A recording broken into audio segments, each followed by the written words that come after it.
Hey, what's going on, DDO players? Axel here. There's a lot of stuff going on in DDO right now, so let's go ahead and talk about it. You all seem to like these videos. The views on them is pretty good. That's why I've been making them regularly for a while now, whenever there's enough stuff to talk about to warrant a whole video.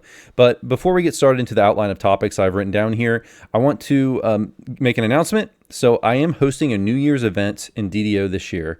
So it's going to be New Year's Eve and New Year's Day, pretty much all day. I'm going to stream the whole thing on Twitch, twitch.tv/AxelAlexK. There's a bunch of other streamers who are going to be participating and also streaming. I think we're up to 5, maybe 6 other streamers right now.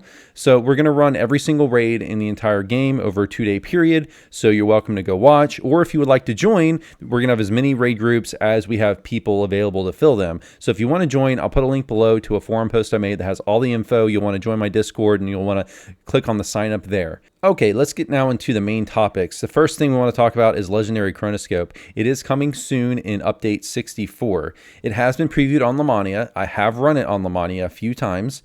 So the first question I know a lot of you all have is there any significant differences? The answer to that is no. They have not made any major changes to the Chronoscope. It is the same raid. So they did make some minor changes, however, in particularly some of the combat mechanics. For example, there's these little in the sewer fight, there's these fire circles. When you're standing in them, you can't move. You can attack, but you can't move. They've added like circles to the infight. You know, the circles we see in a lot of different fights in DDO, like you can't stand in them, or you take a bunch of damage, or you're just killed. Kind of similar to like a Vengeance Reaper circle or something. So just be aware of that. They've made a few little changes like that to make it more difficult, but there's been no they haven't added onto the raid, they haven't added optionals, nothing like that. It's the same Chronoscope you've always had. Be aware, this is Lamania, just preview 1, so it could possibly change. They might add more stuff in later previews. Also, Legendary Chronoscope, and I pointed this out before, but it's very important to note that Legendary Chronoscope is not replacing Epic or Heroic Chronoscope. They're typing it as a separate quest, which is getting around the whole you can only have 2 versions of any kind of quest. So there's a technical limitation in DDO that devs have explained before, where you can only have 2 different versions of a quest, but they're getting around this with Chronoscope by just typing it as a separate quest, so you can have Legendary, Epic, and Heroic Chronoscope all available to you. In terms of loot, there is new loot. Obviously, all the old legendary stuff, as been pointed out by the devs on the Lamania forums, is going to drop fully crafted in the chest. But there's also new pieces of gear. There's also 4 set augments, which I think these are, and I'll put them on the screen now, but I think these set augments are easily the highlight of the loot. The 4 set augments give you, the first one is +3 imbue dice, artifact bonus. The second one is +3 artifact bonus to tactics. The third one is +3 artifact bonus to assassinate DCs. And the last one, which will probably be very popular, is a 10% legendary bonus to hit points. One thing to note, though, is these are set augments. So that means that you have to have 3 of them in 3 different augment slots, and the set bonus from this set bonus that you pick, it will override any set bonuses on any gear you slot this into. So for example, if you put one of these 10% legendary bonus to hit points set augments from Chronoscope into one of your Inherit of the Mist items from Ravenloft, it will override the Adherent of the Mist set. So that item will no longer count for the Adherent of the Mist 5-piece set, for example. That's just one example, but we don't really know if that's a technical limitation or an intended balance mechanic in DDO, but nevertheless, that's the way it works. So just be aware of that. They're still super, super good, but you can't just throw them on top of everything. There are some sacrifices here. Okay, the full list of the loot, I'm not going to go over everything here, but the full list is on the Lamania forums. That's been posted by players. I'll put a link below in the description. One thing to note in Legendary Chronoscope, there's going to be a chest, and this has been confirmed by the devs on the LAM forums. There's going to be a chest that drops star fragments in addition to the legendary loot directly. So star fragments, those have only dropped up until now. They've only dropped in Saltmarsh. You can trade in 100 pack ingredients for star fragments, but they only drop in Saltmarsh as of now. But now there's going to be a secondary place where you can get them, which is Chronoscope. So that's pretty cool. I assume that's going to be the legendary only. I don't know if it'll be in the epic version. Probably just the legendary version, I would imagine. For those all who don't know what star fragments are, those are needed to upgrade certain loot from epic to a legendary version. Okay, let's talk now about Update 65, the PAX East Poll Quest. So in Update 65, and this is after Legendary Chronoscope. Chronoscope's going to be U64. This next quest we're going to talk about is U65. So this is the PAX East quest. So for those of y'all who don't remember or just aren't aware, during PAX East 2023, this was earlier this year, they did a poll where they let players decide what the theme of this new dungeon was. And what players voted on was this theme of a dragon and a cat. I don't entirely understand the story. I did run it. It was previewed on Lamania. I did run through it once on Lamania, but it's something to do with a cat and a dragon. It's a very lighthearted dungeon, but it's actually being made live, so you can actually watch the DDO dev. It's called The Joy of Delving is the name of the show. You can watch it on Twitch. It's on twitch.tv/DDO stream, which is DDO's main official Twitch channel. But that's every other Thursday at 5 p.m. You can also watch the VODs on DDO's official YouTube channel, but they are building this dungeon live for you to watch. So if you're interested in like development of video game development, things like that, you can go check out those videos. Next thing we need to talk about is Hardcore Season 9. So Hardcore Season 9 has been announced, was just announced a few days ago as of the recording of this video. So Hardcore Season 9 starts December 6th at 2 p.m. Eastern Time, and it goes for 2 months. So what it is it's a Redux season. So for those of y'all who aren't aware, the pattern that they've been taking with Hardcore League is they do a new season and then a Redux season, a new season and then a Redux season. So every other season's a Redux season essentially. So during a Redux season, they rehash an older season, give you another chance to go after the rewards. A lot of times it seems like these Redux seasons are shortened, and it is the case with this one. It's only a 2-month season. So this season, Hardcore Season 9 is going to be a redux of Season 3. So Season 3, if you don't remember, that was the Archon-themed, like Celestial-themed season where you had extra lives. So during this Hardcore Redux season, you're going to have extra lives obtainable at level 8 and level 16. So that's the big difference between this season as compared to other seasons. It's not really, it's more softcore, hardcore this season, as was last season with the Dragon's Horde, which wasn't overly difficult to get the reward tiers. But just be aware that you can earn extra lives, so it's not completely permadeath for this Redux season. In terms of rewards, by far the most popular reward that people are going to want is for 3,000 favor, you get a Celestial mount, which is a very pretty gold-plated mount. So here's some pictures of that reward on the screen. Of 1,250 favor, and also show this, you can get the Archon Helm. For level 20, you get a Deathwalker Sash 9. For 10 Reaper points, you get a Deathwalker Cloak 9. And for 20 Reaper points, you get a Lantern Archon Ling Creature Companion.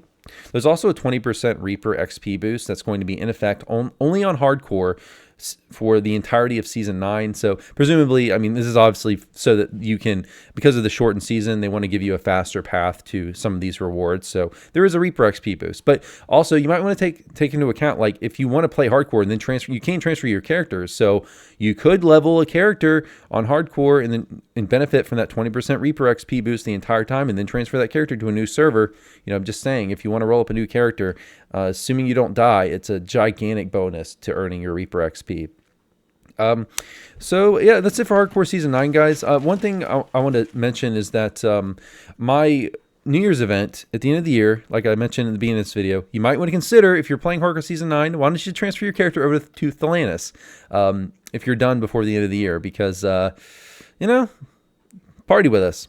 The next thing I want to talk about is SSG's reversal on the Skeletons in the Closet optional loot. So for those of y'all who don't know, the whole saga with this is the optional loot in Skeletons in the Closet only drops in the optional chest in that raid. And that's the optional that's tied to the Isle of Dread secrets, where you have to basically at the end of that raid input a bunch of text and do some jumping optionals and things. But players have been asking for a long time that ever since the optional was discovered, that be added to the raid rune list, because you cannot buy them with raid runes. So raid runes are a guaranteed drop at the end of certain raids that support that system. When you get enough runes, you can turn them in for a piece of raid loot of your choice. But that has not been the case for the optional loot in Skeletons, because it's not on the raid rune list. So players have been asking for it to be added forever. And in June, SSG made this statement on the forums where they said they will never add the optional loot to the runes. They want you to have to do the optional. For whatever reason, they don't want that. However, just this past month on November 1st, they did a complete 180 on this, and Tonkin posted this, and they are now adding it. So yeah, so good to know. So if you have a bunch of if you're looking for something like Lindell's Monty Belt, or maybe the item, the trinket from the optionals that lets you summon a dinosaur. Now you can go and buy them, assuming you have enough raid runes, and it is going to cost more raid runes than normal loot. So, but it's not in the game. This is not in the game yet, but it will be in the game pretty soon. All right, getting into some older news now. In Update 63, we had the Illithid Evasion, and I want to talk about this a bit. So this started on November 1st, and it went for about a week, so you've missed it, but it wasn't, you didn't really miss too much, but it was a special event where the server had to, each server had to band together to kill Illithids, which would spawn in certain quests. Each server had to find them, kill the Illithids in that quest. Once a certain number of them were killed, they'd start appearing in other quests. So that basically continued until we killed every wave of Illithids and completed the event. There were a few other things with the event. So in the event, they added thralls, which were a different version of champions. They had really high DR, for example, but they were very different. And the game got harder for about a week on Reaper mode, for sure, or not even Reaper mode, but also hard and elite, any difficulty where they spawned those champions, because they were more difficult than normal champions, and they spawned a lot. Like, they had a very high spawn rate.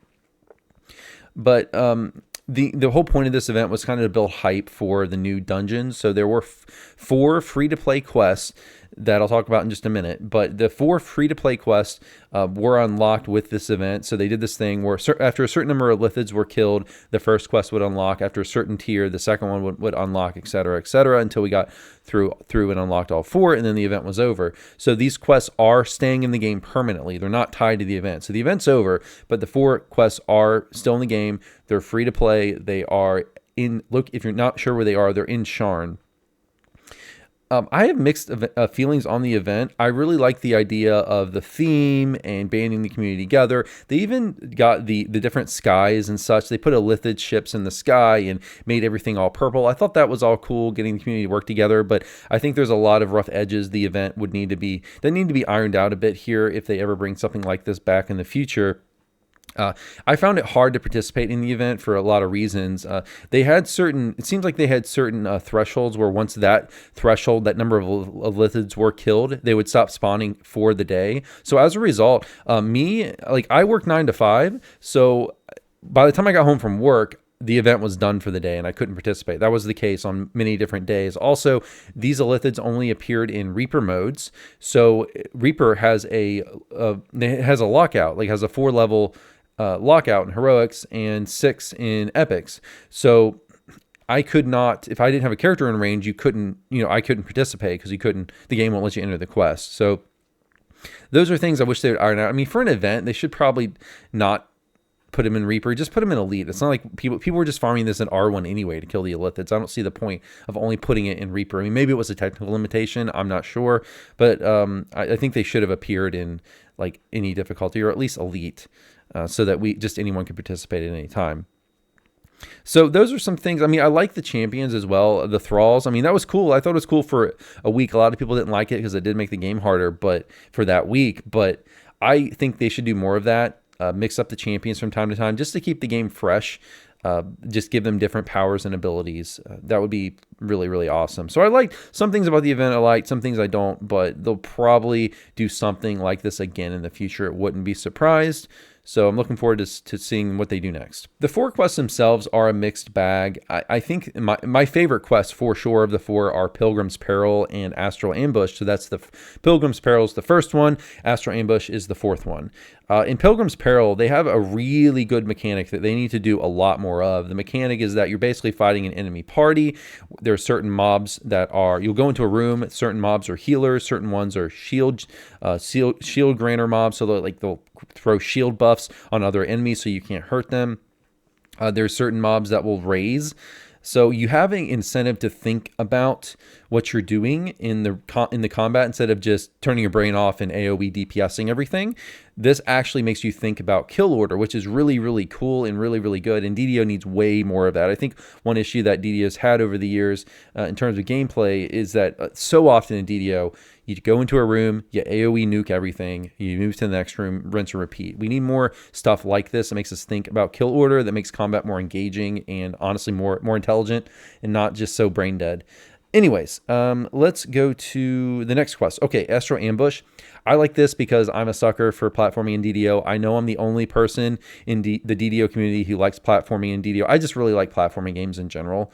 So I liked Astro Ambush. It's a little different. It's not like heavy platforming or anything, but you do have to float around to the different platforms to get to the various optionals and such. So I thought it was pretty cool. Plus, I just like the astral plane. I think it's a cool setting. Next, let's talk about the curse card crafting. I'm not going to go into too many details on this. I did a whole video on it, so if you want to watch my detailed thoughts on that, go watch my last video. It's very ranty, though. But essentially, just to give you a quick lowdown, is it's a crafting system tied to these 4 quests where you get cards that drop in these quests. You combine your cards to craft a deck, and then with your deck, you craft a random effect onto any piece of equipable gear. So this can be anything except for like ammunition or quivers or cosmetics. Pretty much anything you can equip, you can put a curse, and it will add a fortune bonus, and you'll get some random RNG effect, which you get an effect from a random pool of like 80 or so effects. You do not get to pick what you want. You also cannot recraft, with the exception of these cleansers that are super rare drops in the game, so you're not reasonably going to be able to obtain them. So you basically can't recraft you can't recraft in any reasonable way. But I really, really hate the system. I think it's, and if you go watch that video, you'll see why, but it's the worst crafting system ever in DDO, period. It's not even close. I'm not exaggerating. It is the worst. The devs, I think, are way off base here by creating a system with the design intent to not let you craft what you want and not let you optimize. I think that goes contrary to why half of us play the game, which is the serious players, and for the other half, the more casual players, they don't care anyway about optimizing. So even under a system where it's possible to optimize, they don't do it anyway, so it doesn't matter. So I just think it's a really unfun, frustrating. It's just that design intention that they went with here, I think, is extremely flawed and off base. But anyways, that's what I think. But go watch that video for more. Yeah, guys, that's going to be it for this video. Let me know what you think about any of this in the comments below. I'll try to respond if I can. Hope you enjoyed. Have a good day. Hope you had a good Thanksgiving. See y'all next time. Take care.